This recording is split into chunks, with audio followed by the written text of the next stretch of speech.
Shalom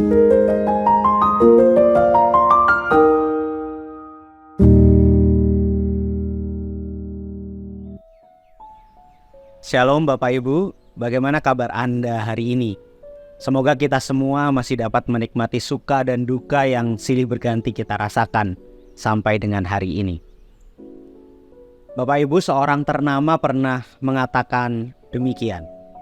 Harapan adalah yang diikuti dengan tindakan. Jika tidak, maka itu hanyalah angan.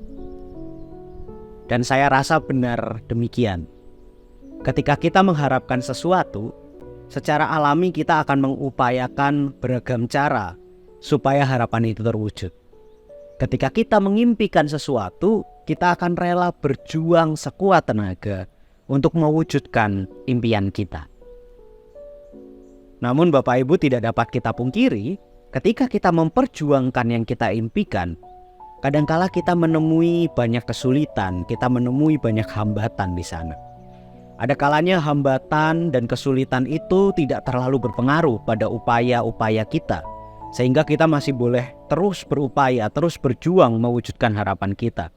Tapi tidak jarang juga hambatan serta kesulitan itu sungguh luar biasa menjegal kita, sehingga langkah kaki kita terhenti, membuat kita berhenti berupaya, dan pada akhirnya kita menyerah untuk mewujudkan harapan-harapan tadi.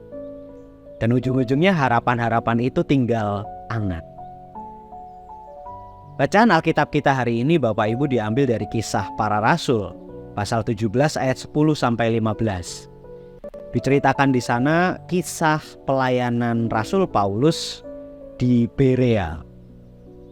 Kalau kita melihat pada perikop sebelumnya, Paulus melayani di Tesalonika. Di sana ada banyak orang menerima berita Injil di Tesalonika dan kemudian menjadi percaya.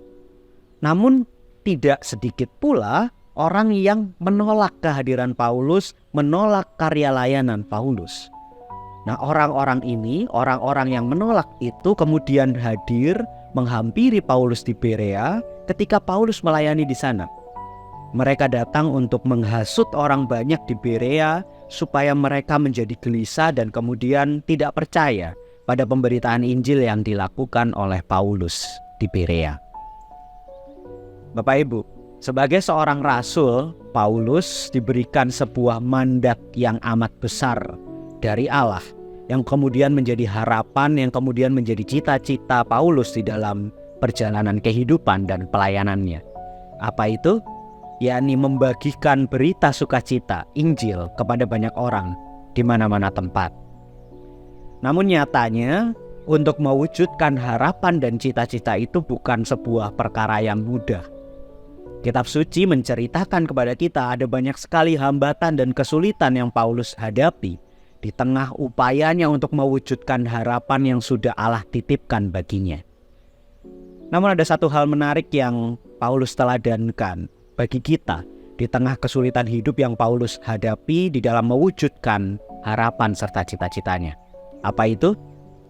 Paulus memilih untuk tetap fokus, bukan kepada hambatan yang ia temui, tapi ia memilih untuk fokus pada harapan, memilih untuk fokus pada cita-cita yang sudah Allah titipkan kepadanya.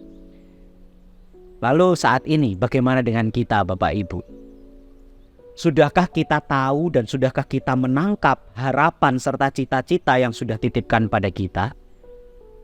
Jika sudah, masihkah hambatan serta kesulitan yang kita temui akan menghentikan langkah kaki kita untuk mewujudkan harapan dan cita-cita itu?